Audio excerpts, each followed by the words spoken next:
Hello everyone, welcome back to our channel level 2 crochet plus beginner series में आपका स्वागत है। तो आज हम सीखेंगे बैक पोस्ट स्टिच। अगर आपने फ्रंट पोस्ट स्टिच सीख ली है तो ये स्टिच आपके लिए बहुत इजी रहेगी।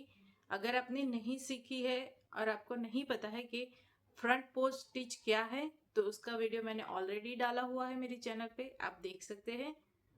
ठीक है, तो हम देखेंगे बैक पोस्ट स्टिच क्या। तो जैसे मैंने आपको फ्रंट पोस्ट में सिखाया था कि हम जो भी स्टिच लेते हैं, ये मेरा फ्रंट साइड है, मतलब कि आगे का भाग है। तो यहाँ पे जो चेन रहती है, इसे हम जूम में भी देखेंगे। तो यहाँ पे भी जो चेन रहती है, हम हुक को वहां डालते हैं। ठीक है, और हमारा वर्क करते हैं। तो जैसे फ्रंट पोस्ट में हम क्या करते हैं, मैंने बताया था, आगे से हुक को डालेंगे इस तरह से स्टिच के बीच में, और इस तरह से वापस आगे लेकर आएंगे। तो ये उससे उल्टा है।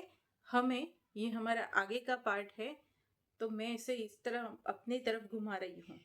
ठीक है, अगर हम वर्क करते हैं तो आगे का पार्ट हमारी तरफ होगा।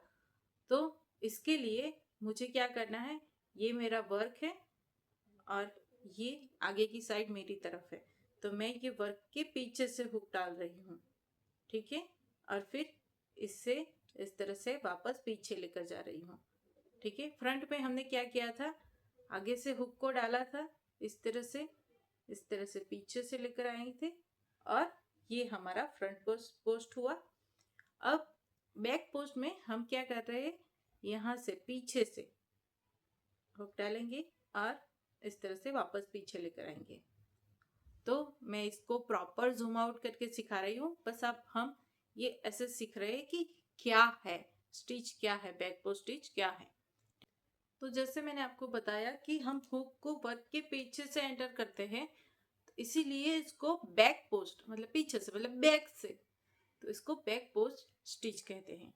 ठीक है, तो अब हम इसको स्टेप बाय स्टेप आपको दिखा रही हूँ कि इसको कैसे करना है।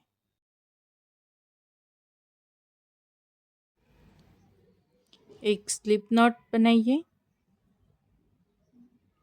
इस तरह से। अब आपको यहाँ पर 20 चेन बनानी है। 3, 4, 5, 6, 7, 8, 9, 10, 11, 12, 13, 14, 15, 16, 17, 18, 19 और ये 20। ठीक है, अब मैं यहाँ पे क्या करूँगी, 3 चेन लूँगी, 1, 1, 2, 3। यहाँ पे 1, 2, 3 स्किप करूँगी और 4th चेन में डबल क्रोशिया बनाऊँगी। तो सबसे पहले हमें कोई बैक पोस्ट या फ्रंट पोस्ट नहीं बनाने हैं, कोई भी स्टिच रहेगा। ये दो जो है उसमें हमें एक बेस चाहिएगा, बेस चाहिए। जैसे कि मैं अभी बना रही हूँ, हर एक चेन में हम यहाँ पे डबल क्रोशिया बना रहे हैं। तो ये जो डबल क्रोशिया है, तो ये हमारा एक बेस रहेगा। उसके बाद में आपको ये स्टिच बनानी है, आपको ये कंप्लीट करना होगा यहाँ तक। यहाँ पर मैं 3 चेन बनाऊंगी, 2, 3।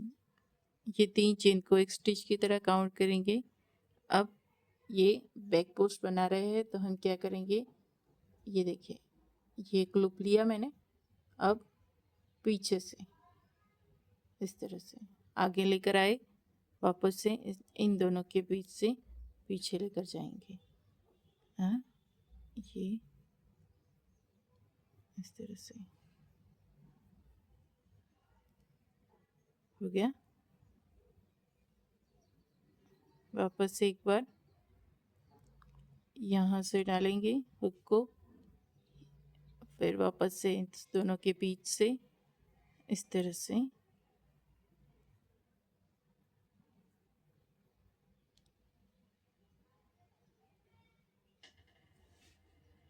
एक और तो ये हमारा बैक पोस्ट हो गया। देखिए ये इस तरह से उभर के दिख रहा है।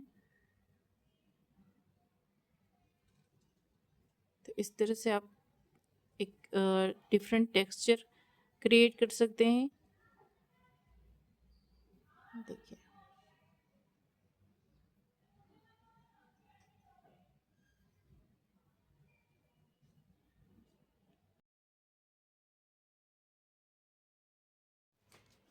ओके, तो हमने यहाँ पे सीख लिया है कि फ्रंट पोस्ट जो है उसे कैसे करना है। अब सॉरी, बैक पोस्ट जो है वो कैसे करना है। ठीक है, अब ये जो है ये हमने देखा था, ये फ्रंट पोस्ट है। तो इसमें क्या है ये देख सकते हैं आप, ये थोड़ा सा उभर के आया है। ठीक है, आप इसे भी बॉर्डर में यूज कर सकते हैं। अगर आपको कहीं पे ऊपर की तरफ नहीं चाहिए, आपको अंदर की तरफ चाहिए, जैसे कि कोई गड्ढा बनाना है, ठीक है, तो ये जो बैक पोस्ट है उसमें क्या होता है, ये जो ऊपर की तरफ है ये स्टिच में ये अंदर की तरफ चला जाएगा। तो मतलब कि एक डेप्थ डेप्थ सॉरी क्रिएट होगा। और यहाँ पे ही देख सकते हैं फ्रंट पोस्ट में उभार क्रिएट होता है। तो आप अपने हिसाब से देख सकते हैं कि आपकी वर्क में आपको कैसा टेक्सचर चाहिए, उभरा हुआ टेक्सचर चाहिए या बैठा हुआ। ठीक है, ओके। तो अभी ये स्टिच में क्या कॉमन मिस्टेक बिगिनर करते हैं, तो जैसे हमने फ्रंट पोस्ट में देखा था वैसे ही सेम मिस्टेक आएगी।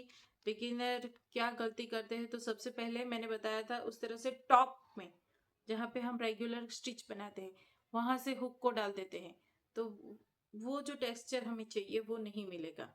फिर उसके बाद जो है वो डायरेक्शन गलत ले लेते हैं, जैसे कि फ्रंट पोस्ट बनाना है तो पीछे से कर देंगे, बैक पोस्ट करना है तो आगे से हुक को डालेंगे। तो ये जो मिस्टेक है वो डायरेक्शन की मिस्टेक है। ठीक है, फिर स्टिच काउंट नहीं करते हैं। अगर आपको इस तरह से धीरे धीरे स्टिच को बढ़ाना है तो आपको ये प्रॉपर काउंट करना पड़ेगा। जैसे फ्रंट पोस्ट में मैंने बताया था कि इसे प्रॉपर आपको काउंट करना पड़ेगा। ठीक है, अगर आप एक रो में बना रहे हैं सीधे सीधा, तब भी आपको एक प्रॉपर स्टिच काउंट करनी है। अगर हर बैक पोस्ट के बीच में 5 स्टिच आप ले रहे हो तो आपको ये प्रॉपर एक काउंट करनी होगी कि वो जो आपकी स्टिच है वो 5 स्टिच हो, 4 या 6 ना हो जाए। तो ये मिस्टेक बिगिनर करते हैं, तो आपको उसका ध्यान रखना होगा। अगर आपको बैक पोस्ट समझ में आ गया है तो कमेंट में बैक पोस्ट जरूर से लिखिएगा और लाइक शेयर एंड सब्सक्राइब कर दीजिएगा। और कुछ भी समझ में नहीं आ रहा है तो आप मुझे कमेंट कर सकते हैं। और अगर आपको किसी स्टिच पर एक प्रॉपर वीडियो चाहिए तो आप मुझे वो भी बता सकते हैं, मैं उस पर भी वीडियो बना दूंगी अगर वो मेरी ये वाली लिस्ट में नहीं है तो। तब तक के लिए बाय बाय, हैप्पी क्रोचेट।